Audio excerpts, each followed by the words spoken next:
We started by developing 3D bioprinters. Those are 3D printers to create biological tissue by 3D printing technology.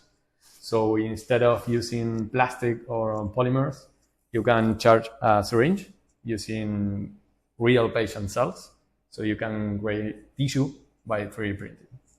Okay, so you grow the 3D printed tissue and you create a number of medical applications for these 3D printed items.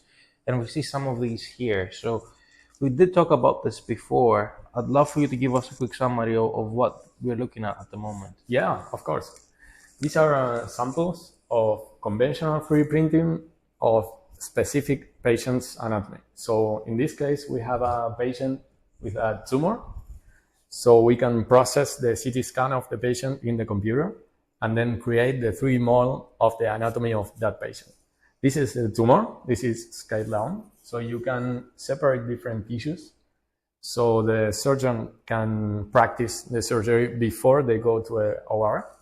And in this case, this is 1-to-1 scale. We separate the tissue, the bone tissue. This is conventional 3D printing. And then we created the tumor specifically for that patient, and we can replicate that tumor and see the patient cells for testing different drugs, for example.